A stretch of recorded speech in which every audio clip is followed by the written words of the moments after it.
Hace algunas semanas, la segunda temporada del Juego del Calamar llegó para cautivar a millones de personas en todo el mundo.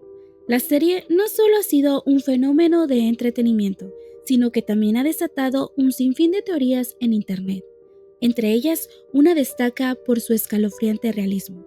¿Podría estar inspirada esta serie en un caso real? Imagina esto, un lugar donde los juegos no eran para ganar dinero, sino para sobrevivir.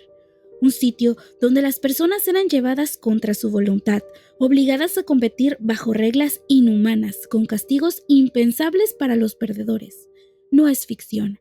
Esto sucedió en Corea del Sur, en un lugar llamado Brothers Home. Lo que vas a escuchar no es un guión de Netflix, es una historia real que supera cualquier ficción.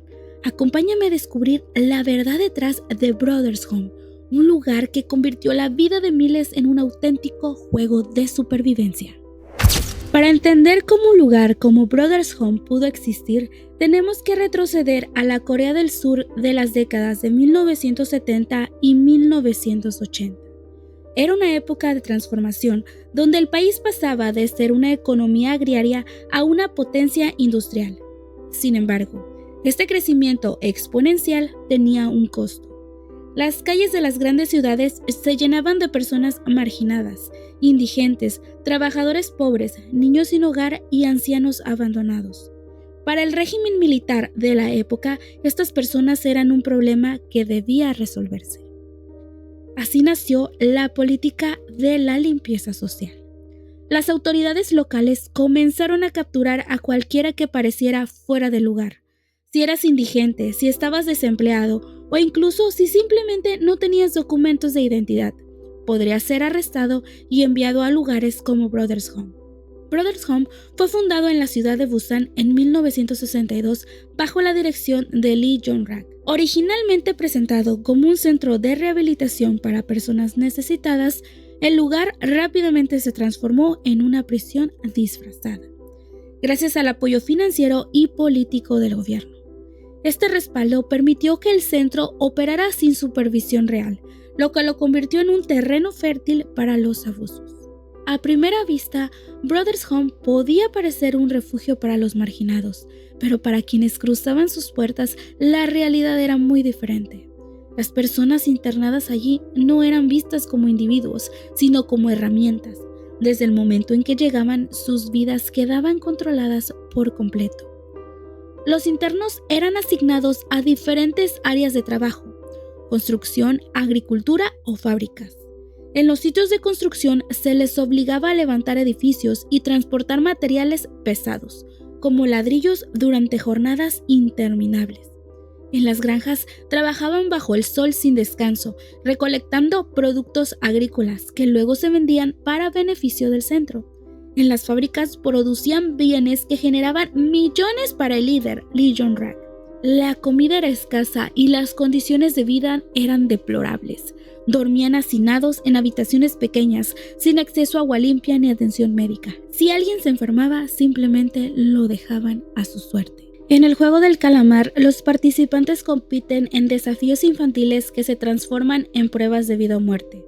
En Brothers Home no había caramelo de dalgona ni juegos de niños, pero las reglas eran igual de despiadadas. Cada día era un desafío para sobrevivir. Uno de los juegos más comunes era el desafío del ladrillo. Los internos, incluidos niños de tan solo 10 años, eran obligados a cargar y apilar ladrillos durante horas bajo el sol. Si alguien se retrasaba o cometía un error, era castigado físicamente frente a los demás, como un recordatorio de que fallar no era una opción. Otro juego era cumplir con las cuotas agrícolas. Si no alcanzabas la meta impuesta por los supervisores, te castigaban encerrándote sin agua ni comida durante días. El intento de escapar era el juego final. Si eras capturado, enfrentabas castigos públicos diseñados para infundir miedo en los demás internos. Algunos fueron utilizados como ejemplo, recibiendo castigos extremos que marcaban a los demás de por vida. Entre los miles de internos de Brothers Home, algunos lograron sobrevivir para contar su historia. Una de ellas es Park Sung-hee, quien fue llevada al centro cuando tenía solo 10 años. Park recuerda cómo era obligada a trabajar largas jornadas en una granja, recogiendo vegetales mientras soportaba insultos y golpes constantes. Nos trataban como herramientas, cuenta Park. No importaba cuánto te esforzaras, siempre encontraban una razón para castigarte. Otro sobreviviente, cuya identidad ha sido protegida, recuerda cómo a los internos se les negaba cualquier contacto con el exterior. Era como si hubiéramos dejado de existir para el mundo, dice. Muchos de nosotros perdimos la esperanza de salir vivos. El régimen militar de Corea del Sur no solo permitió que Brothers Home existiera, sino que lo financió activamente. El centro recibía millones en subsidios estatales, mientras las autoridades locales ignoraban deliberadamente las denuncias de abuso. En 1986, un reportaje de investigación finalmente sacó a la luz lo que ocurría dentro de Brothers Home, pero en lugar de un juicio completo, las autoridades cerraron el caso rápidamente. Lee Jong-rak fue condenado únicamente por malversación de fondos y recibió una pena mínima. Nadie fue responsabilizado por las condiciones inhumanas ni por las vidas perdidas. Décadas después, las víctimas de Brothers Home siguen luchando por justicia.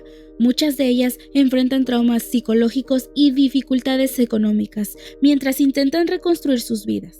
Algunas familias aún buscan respuestas sobre lo que ocurrió con sus seres queridos, quienes nunca salieron del centro. Después de escuchar la historia de Brothers Home, es inevitable comparar este lugar con la ficción del Juego del Calamar. Ambas historias, aunque diferentes en contexto, comparten un tema central: la explotación de los más vulnerables en un sistema controlado por los poderosos. En la serie, los participantes son arrastrados a un juego brutal debido a sus deudas y desesperación, pero aún conservan una elección inicial: decidir si quieren jugar o no. En Brothers Home no había elección. Personas inocentes eran llevadas contra su voluntad y una vez dentro no había salida. Mientras que en el Juego del Calamar, los juegos eran diseñados como una forma de entretenimiento sádico para los VIP. En Brothers Home, los juegos eran una forma de explotación que beneficiaba económicamente a quienes controlaban el sistema. Tanto en la serie como en Brothers Home, los participantes son tratados como piezas descartables, no como seres humanos. La deshumanización es un elemento central en el Juego del Calamar.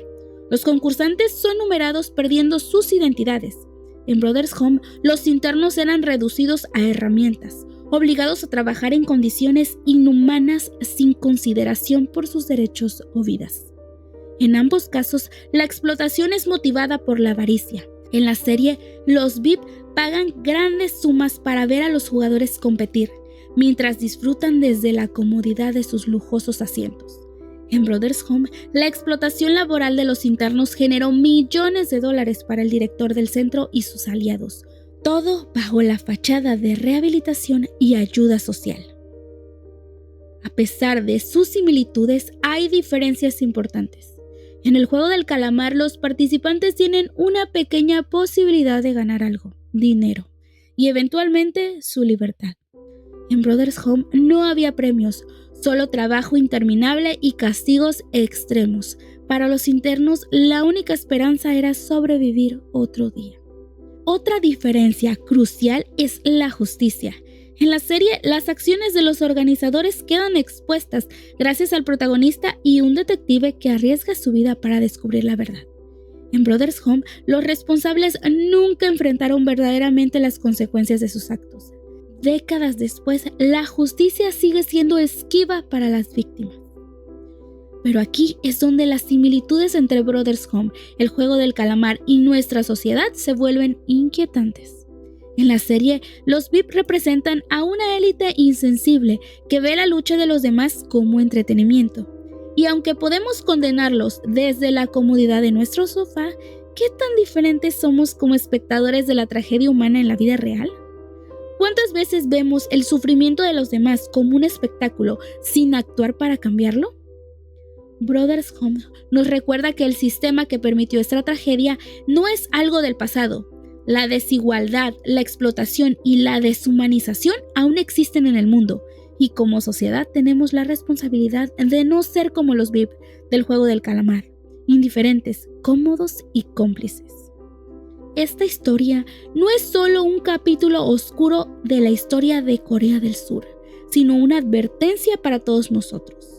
Al igual que en el juego del calamar, muestra cómo un sistema injusto puede convertir la vida en una lucha desesperada por sobrevivir. Pero a diferencia de la serie, aquí no hay ganadores, solo víctimas que aún claman justicia.